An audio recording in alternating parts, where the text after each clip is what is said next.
Hello, everyone. Welcome back to another episode of the HR Leaders Podcast, the show where we explore the future of work with industry experts and HR executives from the world's leading global brands. Today, we have a special show. We've got two guests on the show today. We're joined by David Fairhurst, who's a former Global Chief People Officer at McDonald's and founder of OrgShakers, and Maya Bordeaux, who's a former Chief HR and Communications Officer at Tribune Publishing and now serves as a Senior Advisor at OrgShakers. Welcome to the show. How are you both? Hello. Hi, we're great, Chris. Hi. Thank you for joining us. We're truly global today. Truly global. Over the other side of the pond. I think you said it's raining where you are, and we got the sun, so we're swapped. Yeah, we've got floods here and rain, and it should be warm. So I'm very jealous of this British weather that I've never heard of before. That seems to be nice. As soon as you left, David, it started getting hot and really nice. It's fine. Before we jump in, I'll start with yourself, David. Tell us a little bit more, and listeners, a little bit more about yourself and your journey to where we are today. Yeah. So when I left McDonald's, I took on a number of advisory roles, but I was keen to get together with a lot of the people, some of the best people that I've worked with over the years in different brands, and get them together to form something that I think is rather fun called OrgShakers. And these are my movers and shakers, as we call it, a great set of people. They're all sort of proven problem solvers. Some of them are generalists in the people space. Some of them are specialists. They're sitting all over the world. And we're looking to do some great stuff together in the sort of people communication and people insight space. So I'm really excited. It's a baby stage at this stage, but really exciting. We're starting to look at some pro bono work supporting the COVID-19 sort of efforts, and also looking at some commercial work as we go forward. So very exciting. Very exciting. Maya? I am excited to be here. Thank you for having us. And I am a Chicago native. I have been leading HR functions for over 25 years. So I started when I was 5. I'm a child prodigy. And I've kept in touch with David over the years. And I was very excited when he reached out and talked to me about OrgShakers and all the work that he wanted to move forward. So just really, really happy to be a part of something so wonderful. Cool. What a time to start a business, David. Yeah. Perfect timing. Yeah, but in one sense it is, because in one sense it is, though. Yeah, there's going to be so much stuff that needs to happen around people, and people thinking about what does the future of HR, what does the organization need to do, how do we take it forward. That good thinking right now is probably a good time to set it up, as there's going to be so much need. Yeah, as both of your former CHROs, what's your kind of perspective on what's taking place from if you were still sitting in that CHRO seat, what would be going through your mind right now? Well, a lot. Yeah. So I think that where CHROs are focused right now is planning out the return to work. And what will that look like, and where should they focus, and are employees even comfortable to return to work? And so as David and I have been talking together, and to companies and to other members of OrgShakers, we designed what we call returnment and the pillars that should be focused on when you are thinking about this return to work.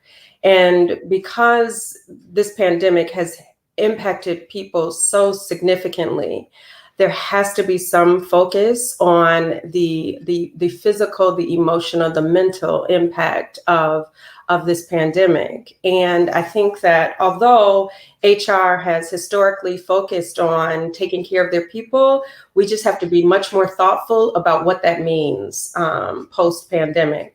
And so the pillars that I referenced earlier, we've called them reassurance, re-onboarding, re-engaging, and re-recruiting. And I'll tell you a little bit about each of those. And, of course, David, chime in.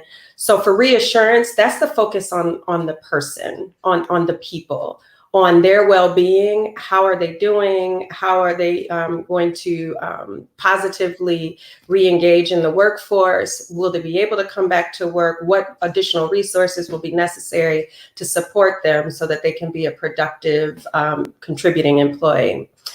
Re-onboarding is all about, like, how do you engage them? How do you make employees excited about returning to work? Because, there's this assumption that people are ready to come back to work. And it's important that we recognize there are going to be many, many employees who are moving forward with great trepidation. They're afraid for their safety. They're afraid to interact with people once they get in the workplace.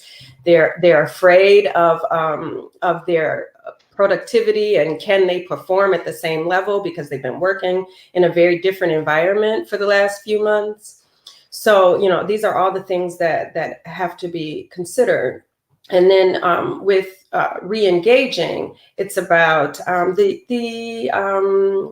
focus on the manager, their practices. What did they learn about themselves as a manager in this time that they were working during the pandemic and working from home? And what did they learn about their employees? And employees have to do some self-reflection about that as well. And when I think about HR practitioners and how we have selected talent and placed talent, we always design structures without the people in mind. We have always been taught to say, okay, create the structure that the business needs and don't think about who you're placing in the box. And what we're saying now is that we actually have to think differently. We have to do some job crafting where we are actually designing jobs and responsibilities around employee strengths and things that we learned about each other during this time that we were away from the office. And then re-recruiting is literally just that, the stay interviews, the making people feel good, the telling people thank you, expressing your gratitude. And as I always say, you don't have to spend a ton of money to invest in these types of things. These are just practices that help employees feel valued, feel appreciated. And thank you goes a long, long way. And as I always say, it's free 99. Yeah, I mean, I just to build on that, and there's Maya talked about this, the key pillars very eloquently, but one of the things that I think we're saying here is that it is an opportunity as we think about all the tactics that we get pulled into, the testing and the physical and the ergonomics, all these sorts of things that the HR profession and the workplace and leaders are thinking about right now. You just need to sit above it for a little minute and think about what you're trying to achieve and think about this vulnerability of the workforce, and their reactions are going to be accentuated like we've never seen before, good and bad. It's a little bit like, imagine when you've had customer service somewhere and something goes wrong. You go to your supermarket, something goes terribly wrong. And little things that are done really well can be accentuated by you, and you're happy and whatever, and suddenly a mountain's made out of a molehill. Or somebody does something wrong to you or irritates you that little bit more, and suddenly it's the end of the earth. So basically, there is a loyalty dividend to be gained here from both employees and for customers. There's a customer dividend if you get the little things right. You need to charm your people on this returnment strategy. By charm, you need to commit to help, attract, retain, and motivate. Charming the people is really important through all the stages that Maya's outlined there. Mm-hmm. Love it. And doing that in an authentic way. Yes. Well, right now, everyone's on show, so it's pretty hard to be inauthentic. You'll get found out pretty quickly. Yeah. And that's kind of the last thing you want. And we're seeing companies right now that their true colors are showing. Absolutely. Through COVID right now, the PR and comms team can only do so much in those cases. When we last spoke, David, you was talking about you mentioned retirement, but you also spoke about the making sure that the impact this had on the economy. What's the effect this will have on the workforce? You was talking about the workforce cliff. Could you jump more into that, because I thought that was pretty fascinating. Yeah. Stuff. My earlier projection back in 2014, having looked at a lot of data, and it was factual data about births and deaths, is that over the next decade or so, from 2014, is that by month, by year, we can pretty much see that there was going to be a supply and demand issue of talent, people to recruit into organizations across sector and across the world. Countries like Germany would be one of the first to be hit with this workforce cliff, then Holland, then UK about now, and the US US probably another year away. And so during the last 5 years, we've seen some really good people practices and investment in supporting some what were previously underrepresented groups in order to stave off this issue of a shortage of the workforce. So as employers found it tighter and tighter to hire people in terms of the market, they've been really good by thinking about the long-term unemployed youth, around older workers, around accommodating people with disabilities, and also attracting certain minority groups that continued to grow. The issue is now, and here's my next projection, which I'll share with you today, is that the cliff is going to go back 3 to 5 years. And so it's still not going away. There is still a workforce cliff. It's just been put back a little bit as we go through this period of time. And if you cast your eye over what the Bank of England said only not long ago, a few days ago, is that the economy is going to be sort of V-shaped. It's going to fall off right now. There's going to be a lot of unemployment, but it's also going to come back really quickly, and as will employment numbers. So that's sort of consistent with my projection that 3 to 5 years is probably the stave. So the call to arms really is you must continue to work with these, particularly with these underrepresented groups in this sort of D&I space, because around the corner is the shortage of talent yet again, and it will spring back quickly. Now, the worry I've got, and it's a real concern, is as I'm talking to people like Stephen Frost, who was the ex-Olympic diversity guy, who's got his own organization now, or companies like the International Youth Foundation that do a lot of work with disadvantaged young people around the world, is that they're seeing things start to drop off, either delayed, shall we say, or stopped in terms of organizations. So I'm really concerned that the D&I work is going to drop off or get unduly delayed at a time when employers really should keep going, or else they're going to find themselves in a talent trap. What do you think, Maya? Absolutely. And when I think back about our earlier conversation around well-being and taking care of employees, it is important that employers are looking through this D&I lens when they're thinking about their employees, their engagement, their ability to re-engage in the workforce. And so when you're making decisions about how you're going to return employees to work, you have to look and be considerate of diversity, of inclusion. And an example of that would be, I have spoken to a lot of women leaders who have been working from home for these last few months, and it has been a real struggle for them in balancing working from home, taking care of a 3-year-old and a 1-year-old who's pulling on your pant leg while you're talking to your CEO. And so, these types of scenarios have played out over and over again across the world, and have made many women leaders feel like they can't keep up. It's very difficult for them to keep the same pace, and that they want to come back into the workplace. And so, delaying certain populations from coming back to work could actually adversely impact them. So it's just a reminder of always having a lens where you are thinking things through and how it impacts all people, and particularly portions of the population who we forget about, who are underrepresented, who don't necessarily have a voice that's speaking up on their behalf. Yeah. And if I could build on, Chris, I mean, one of the areas that I've been looking at personally is the 50+ group, which, by the way, I'm one of. So, and working with a company called Reassess, who are focusing on how they provide support to that group. And I can tell you that there are some real concerning stuff going on in the older. Not only can older workers play a very valuable role.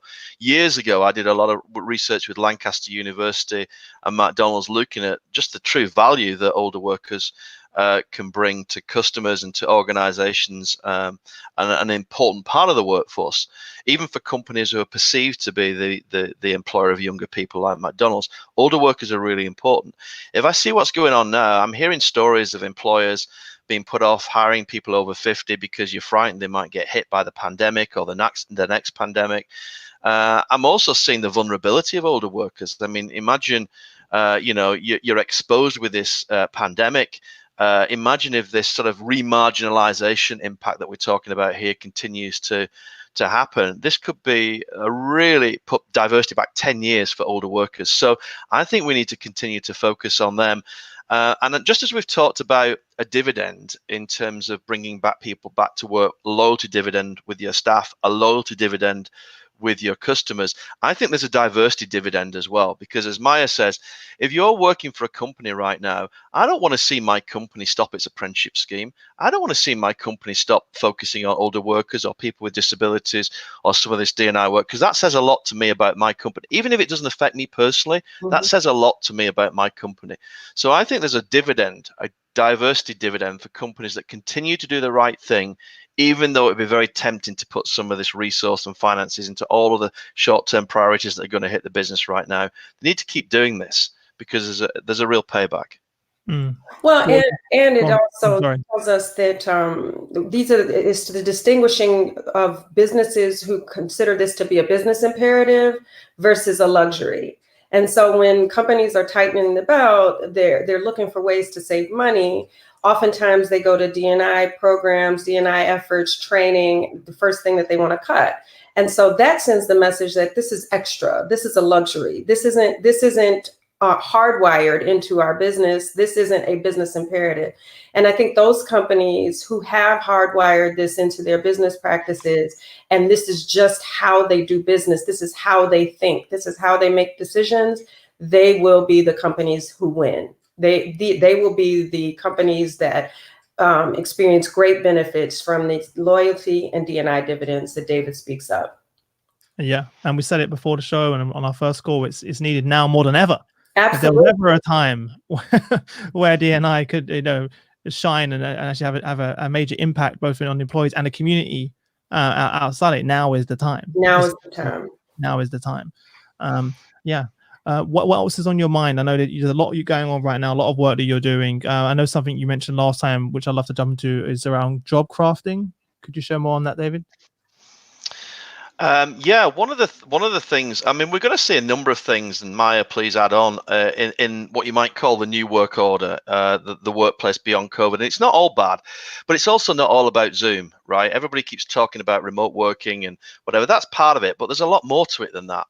And one of the things that we've been exploring is this whole notion, which was rather academic, around this word job crafting or job sculpting.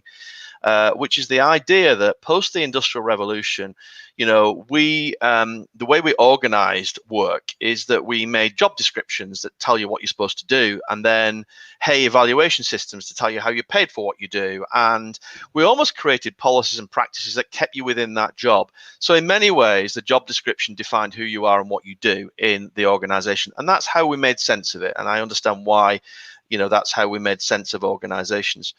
The whole notion of job crafting is when people personalize what they do. So they bring themselves to their job and they're not defined by the job description. It's the other way around. And so they start to think about, what are the tasks that I can drop? What are the tasks that I can add? What is the nature of the relationships? What is the nature of how I frame this job even? And so this is something that has happened for some time, and particularly happened in slightly older, middle-aged people, etc., who've had life experiences, who wanted to change their job a little bit and maybe had a boss that gave them permission to do that.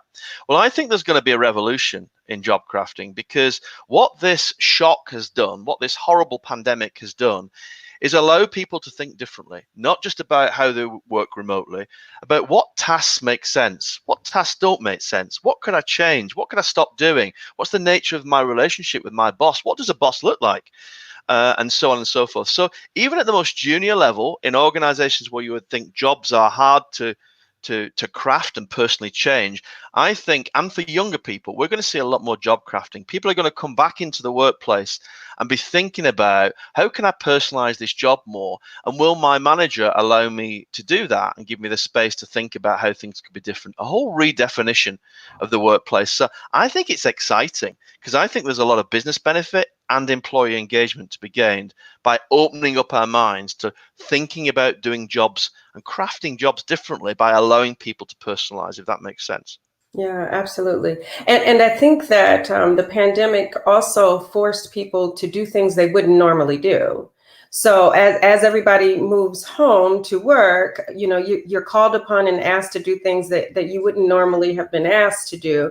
And so you're learning a lot about yourself during this time as well. Things that you want to do differently, as well as, I didn't realize I had this skill. And so, being able to leverage and utilize those skills in different ways once we return to work, I think it's going to create some excitement for the workforce. Yeah. Yeah, many of the HR leaders I've been speaking to have been using this as an opportunity to make those changes. Mm-hmm. When would you have ever had an opportunity like this to actually, redefine what that framework looks like? Absolutely. As well. Yeah, I'm just wondering. I hope Chris, we don't go back though. I just hope we don't have this opportunity and then go back to the norm. And that's my worry. Yeah, I think first of all, I don't think there is a new norm. I think that the natural propensity for line managers to think about normalizing this, right? Normalizing the workplace, maybe reducing the amount of travel, and maybe being a bit more flexible with workplace practices. But I think that's very narrow thinking. I mean, first of all, going back, it's not a new norm. It is a totally different environment with totally different expectations. And as we said earlier, things are going to be accentuated. Their brains are going to be in a state where little things that you do good are going to be seen massively, and things that you do small are going to be seen. And there'll be huge turnover, maybe some of your best talent. Because if you don't allow some of this job crafting, if you don't rethink and re-engage into a whole new type of working practice, not just about remote working, then you may find that the turnover of the talent is something that isn't exactly desirable, because they're going to jump ship. Some of the best swimmers will jump ship, and because they want to see some of this happening, they want to change a redefinition between the employee and the employer, between the line managers, and the little things that line managers could do to open up their minds to some of these things, not just travel, not just remote working, but working very differently with people. Then you'll see, the engagement levels of some of your best talent increasing as a result. Absolutely.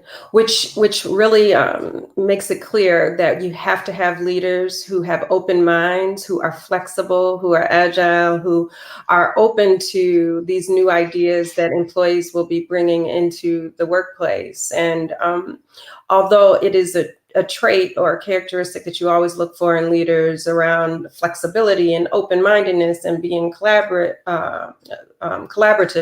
I think some other things that will be very important for leaders to show up in the workplace is resilience, and your ability to lead through what many are referring to as a recovery period, and empathy to be able to connect and understand what people have been through and help them get to a better place.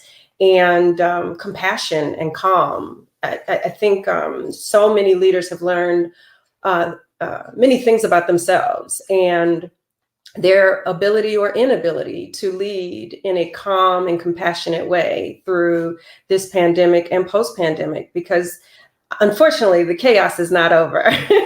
No. So it'll be a new set of chaos, just that redefining it and defining it in a different way as we work through this recovery period and post-pandemic.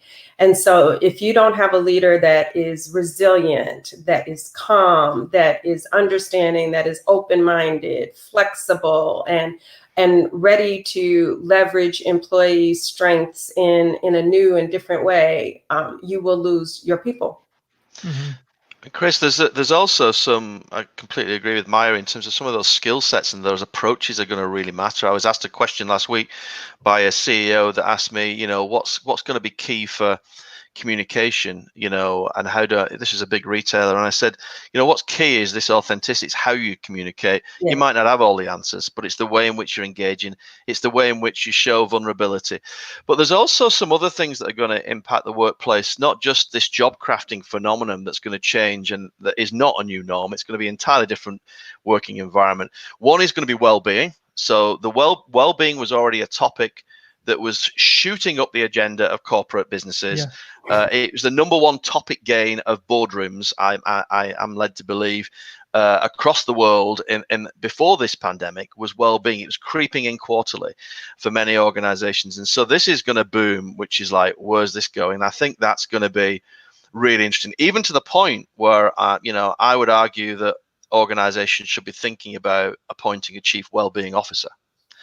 And I think that's how far it needs to go. Job crafting, we've talked about. The other thing is that, this returning workforce, they're going to be taking stock. They've had time at home. Working at home is not normal when you're looking after kids and caring about elderly relatives sitting in a pandemic. So you're gonna also be thinking about, where's my career going? What am I happy with? This boss gets on my nerves, and they still get on my nerves. Should I go and retrain? And go into education, for example. Yeah, I've seen a lot of my friends and actually and family members reassess their career. You're right. When I'm asking them about how things are going, a lot of them, so many actually, now you just said that, I've been saying, I'm not really sure if this is the right role for me. And just give me time to really reflect and think about, is this really what I want to be doing? And I was like, well, okay. It's actually giving people that break to kind of step away and think, is this actually where I want to be spending my time and energy? 100%. And universities, and I've sat through some university meetings in the US here, they're expecting a 30% hike in registrations. 30%. Really? And the reason that they're expecting a hike is because and I don't think there'll be a rush towards getting cap and gowns. I've always wanted to do that PhD, or I've always wanted to do that master's, or whatever. There might be some of that for personal reasons. I think there's going to be a huge rush towards things that certify your competence, that enable you to do a different skill. You might want to go into cyber security. You could do a cyber security boot camp, and in 2 months' time, you could be working in that industry. And maybe that's what I want. So I think there will be a reaction to leaders, and if your boss isn't that good before the pandemic, then maybe now it's time to move on and find a boss that is. The second thing is that this education, and particularly, in the UK, we talk about the Open University, but particularly those universities that are more in love with their students and they are their tradition, they might do well. The ones that want to hold on to the way things have always been done may suffer, but universities that really love their students and want to think differently about how to provide that education, the quality of learning, the quality of outcome, then they could do well out of this. And so, I think there's all sorts of positive, interesting things out of a horrible scenario that could happen here if they're harnessed properly. But also there's a big warning here for line managers and organizations that do not expect this rush to normality. It is not a rush to normality. It will not be normal. It will be different. Yeah. I think what you're also going to see turnover, Chris, is even in the CHRO seat, because it's. I was actually just going to ask you that, by the way. That's such, I was actually going to say, what does this mean for CHROs themselves? No, absolutely, because it's during a crisis that a person's deficiencies are glaringly exposed. And so I think what companies, CEOs, executive teams are seeing is, oh my goodness, we are so grateful for our CHRO. We have a rock star. Or, oh my goodness, this person has so many gaps. They were not able to, hold things together. They were not able to lead during this incredibly difficult time. And they are going to be seeking an upgrade in talent. And so I think we're going to definitely see that over the next few months and probably the next year as companies make different decisions about their people leaders. Yeah, I'm already seeing it take its toll on many of the leaders that we work with. I'm very close to them, and I have conversations outside of obviously work and the podcast, and I can see many are really struggling through this as well. What advice would you give them, right? Because this is unprecedented times. Yeah, this is a case study for this. Yeah. And that's one of the reasons why I'm trying to do these podcasts. Put as much content out to connect many people as possible. What advice would you give to other HR leaders out there? Well, from my perspective, I think this is not a one-off. So this is transformation, turnaround type mentality that's going to be a continuous. So if it's not this, there'll be the next thing. So I think, like any other leader, it's about focusing on an always-on approach to transformation.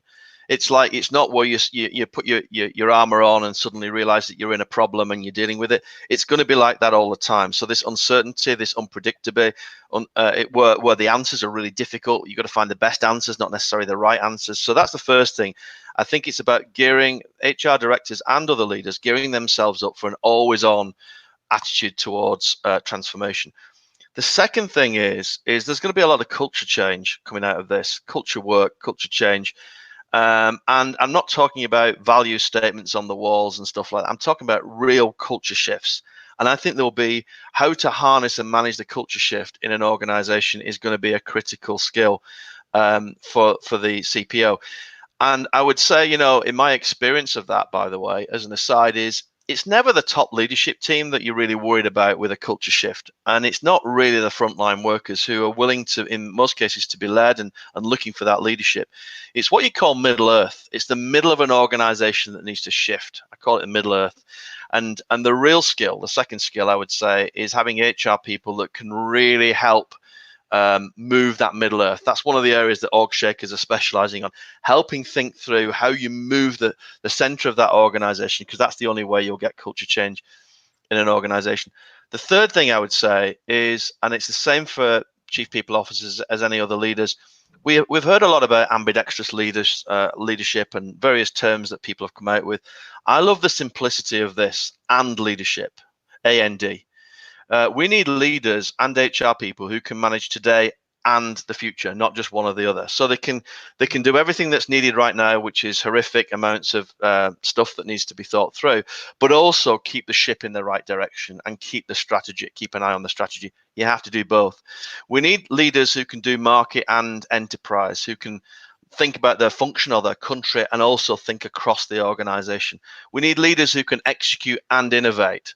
So now is a time not just to get into execution. Now is a time to also be into innovation. You need leaders who can focus on both, and you need leaders who can do merit, who can do good stuff, but also get attention. It's no use doing good stuff if your employees, your customers don't notice it. So those are the three things I would say. Always on transformation. You know, this whole idea about managing culture in Middle Earth and leadership. People who can do this and that, very simply, is what I would focus on in chief people officers and in how we support them. So I agree with everything that David said, and what I would add is to his earlier point about always being on and being able to keep this pace. It is really, really important that people leaders are taking care of themselves, because, as you know, the saying goes, you cannot pour from an empty cup. And so when you're in a role where you are always on, that is incredibly emotionally and mentally draining. And so if you aren't drawing boundaries, if you aren't, taking time for yourself, taking a walk, taking a break, saying, okay, I am going to get X done today, and then I will stop. If you don't do that, you can't continue. It's not sustainable. And so, the pace that so many CHROs are working now during this pandemic, I think it's going to be even more rigor once we are moving back into the workplace. And so it's incredibly important that we are doing what you have to do to take care of yourself and make sure that you are in good and strong and stable mental and emotional state to be able to lead the people. Mm-hmm. Both amazing advice, by the way, as well. And I completely agree with everything you said. And personally, on the second part of that, I did a bad job in the first few weeks of taking care of Chris. So working 24/7, and I kind of had to sit down and go, look, if you can't take care of yourself, how are you going to take care of your employees, your customers, your business, and my wife, my child? That's right. And I had to kind of take a step back, and I saw that in many of the CHROs that I was speaking to that have global roles who are always on. 24/7, they're getting calls and, from all over the world in the different regions that they cover. And I could see it getting to that tipping point. And many of them I had to say, I'm not someone, not an expert even. I had to say, look, you need to just stop. you need to just stop right now, because this is not, you can't keep going like this as well. So, and also it's surrounding yourself, looking after yourself, but also as we think about this whole topic of well-being that we're talking about here, which is a really serious topic, particularly now, and in the broadest sense, it's physical, it's mental, it's financial. A lot of people worried about money right now, and what do I do, and how do I manage that through, and where do I get support for that?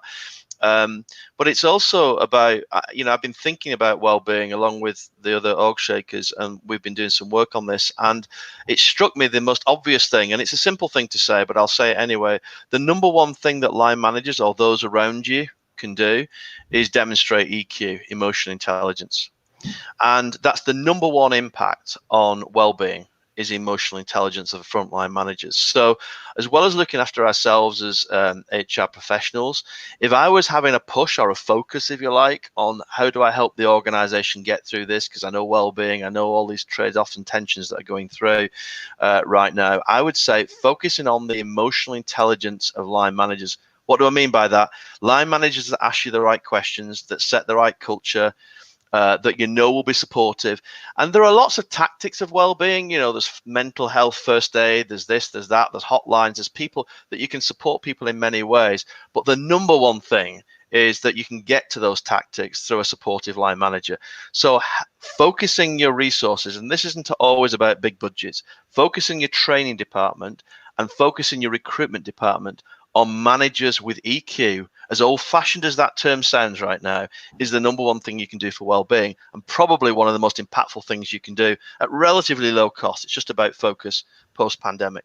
Yeah, I shared an example with you on our first call of my wife having her review during this, and she was very stressed out because you're talking about female leaders with a child grabbing at their leg while they're on a call. That has been my wife and I, but mainly my wife, to be honest, because I've been on the call on the podcast, and she was really stressed out, about she fell behind on her targets over the last few months, and she had her review of all times to have a review. Right.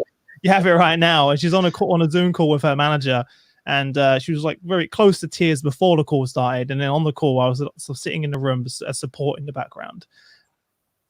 Yeah, I mean, I was also asked the question this last week, and it's a great point, which is, if I haven't got a lot of money, so not every organization's got budget right now, and even if you have got budget, you're having to fight for it right now because there's all sorts of costs incurred and businesses in all sorts of trouble. If I'm focusing as an HR person or a leader, what can I do without big money, if you like, to really focus on employee engagement? And my answer was, fix your performance management system. The number one process in the HR world that affects the engagement of staff is what you've just described relative to your wife, is the performance management system. For most businesses, the sad thing is that performance management doesn't drive performance of the organization, and employees hate it. I mean, ask employees to put their hands up if you look forward to your annual performance review. No hands go up. Whether they do, I'll be surprised. And the reason is managers need it too. It's a chronic example of a process that's badly designed, that hasn't been modernized. I changed the name of it to be called performance motivation. You can't manage performance. We're not robots, but you can motivate performance. And so I think there's a simple redesign of that process where people look forward to something, where the manager learns about themselves as much as the employee learns about their performance, where the employees have these ongoing conversations, where you have good feedback, and where you grow and learn from it. And if you can, in your organization, think about your performance motivation as a single process and improve it, particularly post this horrific pandemic that we've been through, I would say that would go a long way to improving the engagement of your staff. Yeah. Well, the point I was going to make at the end of that is that I was so amazed at how my wife's manager dealt with it, because she said, don't worry about it. You're not hit your target. We're still going to pay you a bonus. We're living in, we forget about the targets. We're still going to pay you. Still going to give you a bonus. And after that call, my wife burst into tears because she couldn't believe it. And after that call, she was like, I've never seen her work so hard. I've never seen her so engaged. I've never seen her say, you know what, actually, I think I'm going to go for grade 4. I'm like, what? I was like, I'm going to go for, I know. And all of a sudden, she's now completely re-engaged just because of that small act of kindness and the EQ you described of her manager saying, don't worry, we're here to support you. What you saw there in the manager is good EQ, right? Supportive, ask the right question. What you saw in your wife is she works even harder as a result. The manager was committing to help attract, retain, and your manager was charming. They did the right thing. But let me tell you, Chris, I'm hearing stories of some organizations that are even thinking about the new use of technology to monitor and track people because we don't trust them at home. Let me tell you, I'm hearing those stories. And that reminds me of something in the 1970s or 80s when I started work in factories where we used to clock people in, and then if they were 2 minutes late, we'd dock their salary, zero trust, people would check your work. Do we really want to go back to that through the modern use of technology? No. We should be thinking about the new work order as a more trusting environment where we don't have to track people, just like your wife. If we treat them the right way, then they'll respond in the right way. You'll get the right loyalty. And my worry is that, we could go back 30, 50 years with organizations thinking about right now the use of technology to track people because they're working from home. Check when you've logged in, check what you've done. That's not the way forward. That's not what we should be doing. We should be using technology to make sure that this performance motivation process has ready and regular access with your boss that's helpful, just in the way you talked about your wife. Let's use the technology for that. But please, let's not go back 50 years and start checking people are working. Yeah. I mean, there's years and years of global research tells us that the key driver of employee engagement is making employees feel valued and appreciated. And so that's what your manager did for your wife. In that, even though she didn't hit the metrics, that she is still valued and her work is valued and that she would still be rewarded. And that is how companies will win, making your employees feel valued and appreciated, not monitored and micromanaged, that they are trusted to get things done. And even, through this crisis, people got things done. Yeah. And you know what I call that, Maya, if I'm taking a step back? Make sure that we, the HR profession, strategize for the majority and not the minority. Yes. We've too often, and you'll slap me for saying this, Maya, because I know you're a qualified lawyer. We've too often listened to some of these lawyers. I'm sorry, Maya. We've listened to some of these lawyers, and I know you're not like this. But what's happened is that we design these processes for the 1 in a million idiot that does something stupid, right? We design these phone policies, these cell phone policies, for the person that does something wrong on it, rather than design policies to help the majority, the 99.9% of people who are doing things right, to motivate them and improve them.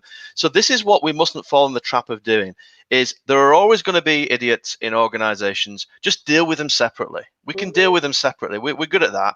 But let's make sure that the majority of the policies are focused on motivating the majority of the people and getting value creation for the organization and for those employees. Performance management is a classic example. Deloitte in 2015 added up that they had 2 million hours of pretty much unproductive time of process. And the process was driving the people, not the other way around.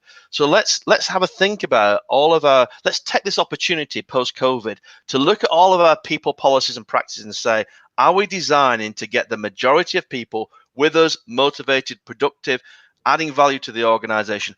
Or are these policies designed for the 1 in a million idiot that we just need to deal with separately? Right. No, I agree. And this is a lawyer agreeing with what you said. I thought he was going to say, I agree, however. I thought he was going to sidestep it there. Well, look, David, Maya, it's been a pleasure having you on the show. I'm so excited for you. And as I said, what a time to start an organization. I think the work you're doing is needed now more than ever. So very excited for you. And you've got such a powerhouse of a team as well as part of the OrgShakers. So I'm really excited to following you over the next few years and coming months as well. Before we wrap up, if there's for each of you, if there's one parting piece of advice for everyone listening, what would that be? And then where's the best way for everyone to connect with each of you directly if they want to say hello and connect? Well, for me, in order to connect, you can connect with me on LinkedIn. Maya Bordeaux is my name, and my email address is my last name.firstname@gmail.com. As far as parting wisdom, I guess I would say it's important for you to take care of you. And as we are moving forward in both our professional and our personal lives, the impact on people in this pandemic has been so significant that let us reflect on what we've learned, and let us turn this experience into some positive outcomes, both personally and professionally. And it's very, very important that you take care of yourself in that process. And finally, from me, let's not, to paraphrase Winston Churchill, that great leader, let a crisis go to waste. Organizations were far from optimizing the people dimension. People are so important in organizations.